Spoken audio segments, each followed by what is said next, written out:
I've been thinking about you, Eddie.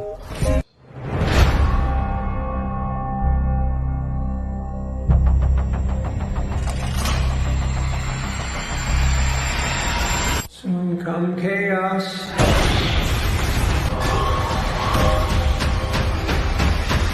Chaos soon come.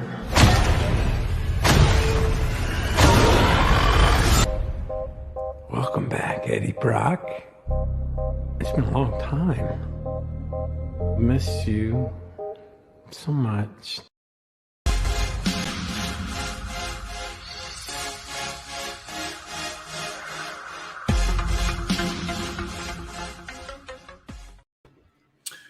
Hello, everybody. Welcome to UPRE, and this time we're talking about some Venom. I can't wait to talk about this movie. This movie's been out for 2 weeks.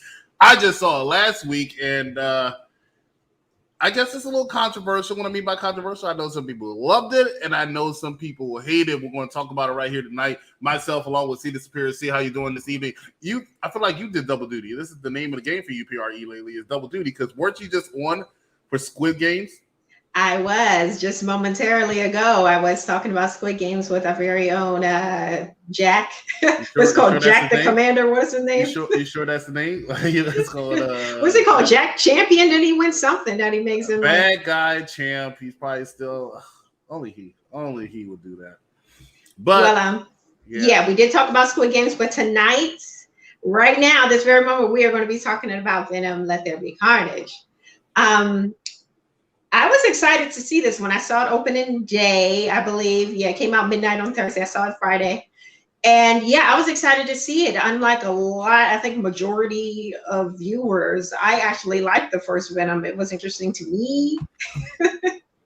I liked it. It was all right. Yeah, I think it got a lot of unnecessary hate. I don't know why, but I enjoyed it. So I was excited to see the second one.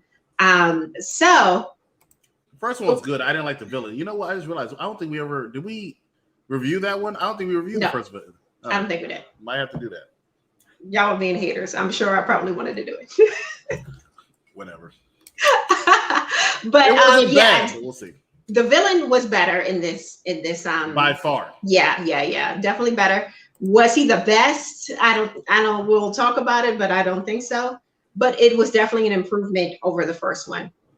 My favorite scene was probably, I don't know, anything with Venom. Like, I don't know why, but he was giving BDE the whole movie. I was like, are we supposed to be like kind of attracted to Venom or what? Because it was definitely the vibe. He was giving like, I know he's an alien. I know he's a symbiote, but, something about him was giving that, he can get it energy. But so anything with Venom and Eddie Brock, I think their chemistry was really great. I did like the scene where he's like tearing up the motorcycle.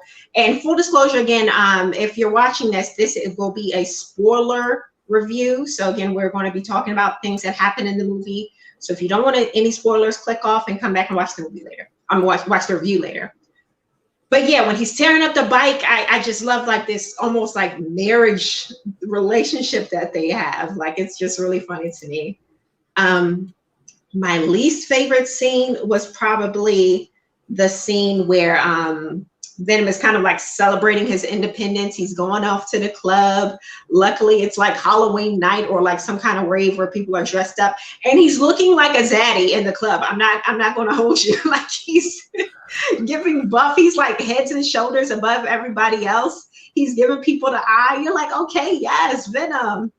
But the whole scene where he grabs the mic and he goes on stage and does like this "I'm free," speech. That was a little corny to me, like a little overboard. There were a lot of jokes in this movie. At some points, I feel like it was like a little too much. Like, they could have toned down the jokes a little bit, in my opinion. But yeah, those were my best and worst scenes. What about you? I have to agree with you on the worst scene. Him being in that club, I thought was a little out of place, so to speak. Not that it was necessarily a bad scene, so don't get it twisted by any means of imagination. However, just the whole vibe of this movie at times, it was a dark comedy, in my opinion, because the movie did come up with a lot of dark undertones, but it was a lot of comedic undertones at the same time. I mean, you can't laugh about somebody getting their head chewed off, So I thought that was good. Now, I think you said the bromance, so to speak, between Venom and Eddie Brock. Let's call it what it was. It was borderline gay, right? And what I mean by that is, it just seems like that's where they're going with it. And with absolutely no disrespect, it's just that him and Michelle Williams' character, and I forgot her name right now, escapes me. Clearly, not getting together. They went out of their way to make the boyfriend actually seem somewhat heroic at the end of the movie. Really? So, yes, because he was there. He's trying to save people, all this other stuff. So and then Venom actually ended by saying, "Hey, I like this guy." Right? Annie was her name. So thank you. So that's like giving the nod to say, okay, they're fine to be together. She doesn't need to go to Eddie. So that, and also gives Eddie the freedom to go out to other dimensions, so to speak, or universes to do what the end scene, so to speak, at the end of the credits was foreshadowing, and he's going to end up running into one Peter Parker. Yeah, we'll talk about it, but I don't get the new husband came in like he became heroic. I didn't see it the whole time. He was given our good friend Puppy teacup, because he's letting this man who's his wife's or his fiance's ex. Yes, he was very much teacup, and their relationship, right, Ann's and Eddie's, is very questionable. They're like very close for exes, right? And the guy is just with it. He's like, hey, yeah, let's go help out your ex again. Let's meet your ex again. You're let's not, do this you're with your not friends ex with again. any of your exes? Not to the point that I'm bringing my new man around him and I'm all buddied up and booed up with my ex. They're like, they kissed in the last movie. And it's over. But it's over now. No, she's literally drops things. To this guy. She drops everything at the drop of a hat as soon as Eddie come calling, and got the nerve to drag her new man, and he's just with it, like, because he's teacup. He don't care. He's like, yes, babe, let's go help out your ex. I didn't get it. But you mentioned that it's called security. Don't you want a man that's secure? But he's not secure. Women don't know what they want. They don't know what they want. They don't want somebody who's going to get overly protective, but then at the same time, they don't want somebody who's going to be nonchalant about it. I told you, Venom is giving the energy that I need. All that energy was toward Eddie. But look, here's the thing. You're right. They were given like this, like romance relation, almost. But I would venture to say that Venom is homosexual. Like, he's bisexual, because he does have a thing for Annie. But at the mid-credit scene, Eddie, or does he want Eddie to have it to get back? No, he has a thing for Eddie, because he's like I'm sorry, okay. for Annie. Their names are so similar. He has a thing for her because he talks about how beautiful she is, how she made him want to be around her, and all that. I think it was just to motivate Eddie. I think he's feeling the vibes. He has a thing for Miss Wu, or whatever her name is. He has a thing for any and everything, because again, at the mid-credit scene, when he does see, a spoiler alert, Spider-Man, the first thing he does is lick on the freaking TV screen to him. Maybe he thought he was tasty. I don't I don't know. He's I don't have bisexual. I think he's I thought he was our first bisexual character in MCU, but technically that belongs to Loki. What our friends pointed out. No, yes. If we're going with theories, yes.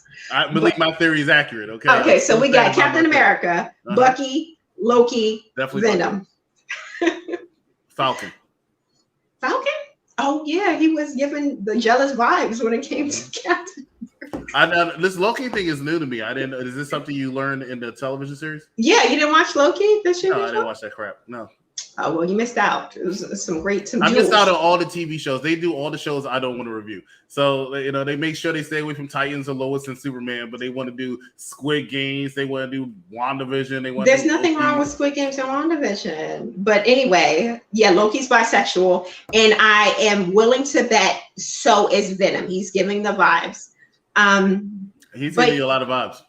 He's giving the vibes. Like, he's definitely giving the vibes. He's getting the vibes on all corners. But as far as the villain goes, right, when we get to Carnage, the fact that this guy, the serial killer, his name is escaping me at the moment, but the fact Cletus that Cassidy.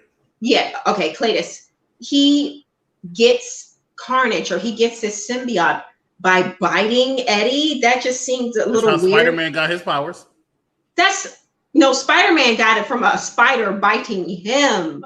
And he got it from Venom biting him. So anybody can just bite Eddie and get their very own symbiote. Is that what you're telling me? Well, I think it was due to, I don't know. It makes no sense. Yeah, I wish James was here to say that. It does. I'm glad you realize that it makes no sense. And the fact that when we finally do get to see Carnage for the first time, he's turned into him, right? It was so much CGI that it almost took me out of the movie. I'm like, I wish they would have used like a little less. I don't know, something about it just wasn't giving what it was supposed to give. It was too much. And his power set was unbelievable. I'm not sure exactly what his powers were in the comics because I didn't read the comics. But he's in there causing like tornadoes in the prison and doing all of this. And I'm like, what kind of, is he black? Like, is he Scarlet Witch? He's wreaking carnage. Boy. That's what he's doing. He's doing too much. Like, what are his limits? Does he not have any limits? Yeah, but sound. Fire. Barely. Because when Screech, oh, that's another thing. When Screech comes on, we get this weird little love story at the beginning of the movie that seems very out of place. But it's between our villain, what was his name, Cletus? Let's call him Cart, but yeah, Cletus Cassidy and Naomi Harris's character. Yes. And ironically, I saw her in 2 movies. Right. She's in all of the big budget films. Good for her, making them coins. We appreciate it. Go Black woman. So, but her character gets shot in the eye, right, during her transport to this other location. And instead of killing her, and instead of causing this unsightly like gash or something you would imagine would happen to someone's eye if they were shot practically point blank in the face and the eye, she just comes back with like this cool little scar and a blue eye. I'm like, this makes no sense. How does she get shot in the eye and comes back with a glass or a blue contact lens and a little, Harry Potter lightning scar on her face? It makes no sense. And the fact that she had powers was never really like explained. It was just put out there and we're supposed to accept it as fact. But was that explained or we were just supposed to surmise? Like it wasn't built upon. It's like they've never introduced anyone from X-Men in the MCU. So are we supposed to just like what are we doing here? I don't understand. Well, I'm hearing a lot of James. Where are we going? You missed. Yeah, speaking of bromance, so what are you? I'm just saying. I'm hearing a lot of. I'm hearing because you know what? Because he's not going to watch this episode. I'm working on his intro, and so I'm hearing a lot of phrases that I'm putting in his intro. That's why I say that. But go ahead. So yeah, it was just weird to me that she suddenly comes back, and she's just like a more badass version of her original self. It shouldn't have been. Like the makeup team could have did better than that, in my opinion. And this little odd couple thing. It's not a huge budget. It was bigger than Venom 1, but it was not as big as say, I don't know, Avengers. I can understand that. But they could have, I don't know. I feel like it would cost more to put this blue fake glass eye than it would to be like a little putty or something to make it look like this. A little putty, or at least like an eye patch. I would have been cool with an eye patch. Put the eye patch on that joint. Give her the Nick Fury treatment, and I would have been like, all right, this is what. That's not how she's supposed to look.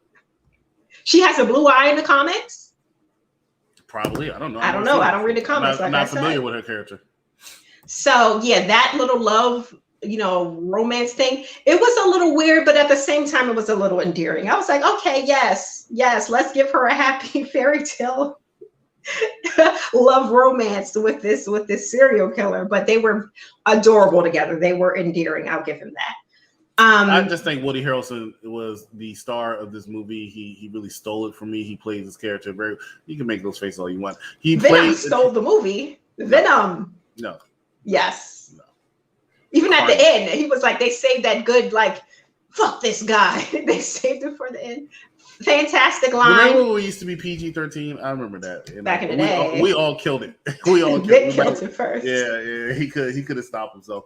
I I see what you're saying about Venom. I think he was very good in this movie. I'm not too fond of this particular type of Venom, as I grew up on a different series of watching him in the television series as well as reading him in the comics. So I'm not as thrilled with him, but he does a good job. He makes me laugh. He's pretty cool.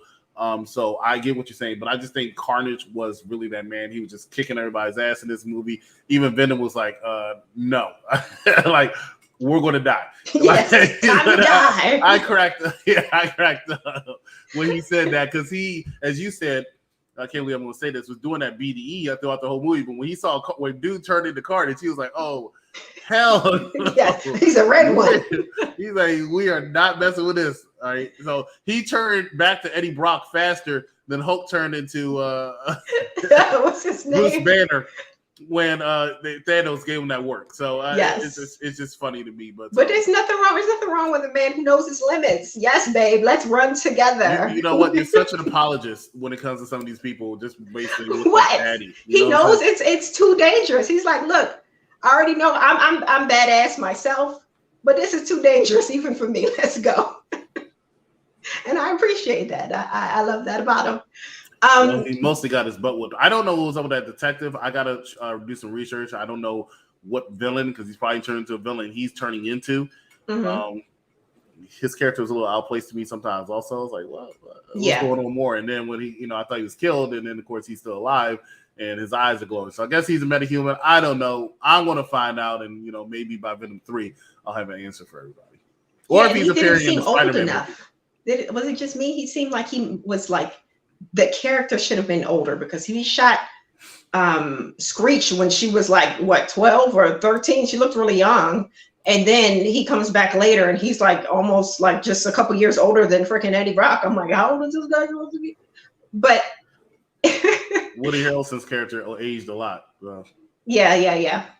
But the very final, right? The mid-credit scene, which is like the most, I guess, titillating part of the movie, because this is the first time that they actually linked Venom into the MCU proper, because they brought him. They're in this hotel. Eddie is talking to Venom, and Venom's like, you humans can't even handle a portion of what we symbiotes know. And Eddie's like, yeah, show me. So he tries to show him a little bit. Next thing you know, this flash, this rumbling, and they are transported into this other hotel room. It's still a hotel room, but it's different. And the TV comes on, and next thing you know, you hear what's his name from the Bugle talking about Jameson. Yeah, Jonah Jameson talking about Spider-Man, and our good boy Spider-Man. Tom Holland comes on the screen, and this is when Venom was so turned on by the sight of this man. It's amazing how far movies have come in 10 years as far as the comic book genre, because they've done so much. Now they're like scraping the barrel. We're like, we got to merge everything. Let's make some more universes. Marvel's doing it. DC's doing it. I don't know if anybody saw the Flash trailer. There was a teaser trailer for Flash came out earlier today. Spoiler alert, they show the back of Michael. Wait, don't tell me. I don't want to know. All right. Well, between that and the Black Adam trailer, as well as another Batman trailer, it was just. They are realizing that you got to link these things to make some money. You got to link them together. If you like this, you're going to have to watch this to get to this. I appreciate the hustle. They're doing what they got to do. They're winning. They're winning right now, because I will be spending my coins to watch all of these movies. So congratulations to them. But I do believe we have to go into a couple commercials. Yeah, just find out what reviewing coming up this week, because we got a lot going on, ladies and gentlemen. We'll be right back. Final thoughts wrapping up. You're watching UPRE. Hello? Hello? Who is this? Tell me your name, I'll tell you mine. I don't think so. What's that noise? Popcorn. You making popcorn? Well, I'm getting ready to watch a video. Really? What? Oh, just some scary movie. You like scary movies? Uh-huh. You never told me your name. Why do you want to know my name? I want to know who I'm looking at. You're not scared, are you? Squeak. I'm not scared, not at all. No one told you. Told me what? Michael Myers is alive. 40 years ago, the boogeyman came for us. We are the survivors of Michael Myers. Glory, what do we do? We fight. Mom, Our family will kill him. we're gonna hunt him down and we're gonna put an end to this. I want to take his mask off and see the life leave his eyes. Oh yeah, can't wait to see that. Nobody wants to hear that. No, don't do that. Who are you? Oh, I have so many names. He will make your dreams come true. He will grant your fondest wish. I'm just warming my hands on your talent. He knows your greatest fear. Kevin. And he knows the price of your soul. God likes to watch. He's an absentee landlord. Interested in seeing that one. I have yet to see that movie, so I'm happy to see that. But right now we are reviewing none other than Venom. See the Superior here along with Executive Consultant. We're going to get into our final thoughts. See the Superior, we'll start with you. Thumbs up, thumbs down. What are we doing? You want to unmute yourself. Thank you. Yeah, you already know. I really enjoyed this movie. I liked it better than the first one, as a matter of fact. And yeah, I'm giving a thumbs up for my bae Venom. He can get it, and he can get this thumbs up. Boom. I guess he has some limbs that can grow larger, so I'm pretty sure he could. All right, so this movie with me actually does get a thumbs up too. I agree with C completely. Not completely, but I agree with C completely. No, I think it was a lot better than the first one. I was thoroughly entertained, and that's all that matters. And after seeing that James Bond movie, because I saw these the day after, right? I said I gave James Bond a thumbs down because I thought that James Bond had lost a lot of what it was supposed to be, which is, you go in there to see a good action adventure movie, boom, boom, boom, shoot him up, blah, blah, blah. Dude saves the day. Everybody goes home happy as he's on a boat. And I didn't get to see that, right? I got to see him being blown up, and then the woman who nobody even knows his character run away, right? This movie gave me what I wanted. I went in there, I saw a good action movie, enjoyed, looking forward to the sequel. It gets a thumbs up from me. Ladies and gentlemen, thank you so much for watching this. Join us this Tuesday for our doubleheader where we review Scream as well as Halloween Kills. Now, the funny thing about Scream is if you watch it, a lot of its platform is based off of the original Halloween, including a few kill scenes. They were playing the Halloween theme song and stuff like that. So give that a little bit of credit. So as we start with Scream and then go on to Halloween Kills, we will see you on Tuesday, and we'll see you again on Thursday. And we got a lot of other movies reviewing this month. Resident Evil apparently comes out this month, and then Resident Evil, I want to review that. And then there's another new movie coming out later this month that I want to review. So a lot of good stuff coming up for here on UPRE. Go ahead and make sure you subscribe to us, and also subscribe to this lovely lady's See the Superior also on YouTube, and she reviews a lot of stuff, including anime for reasons I have no idea why. So for See Superior, I'm the Executive Consultant. We will see you right here next time on UPRE. Good night, ladies and gentlemen.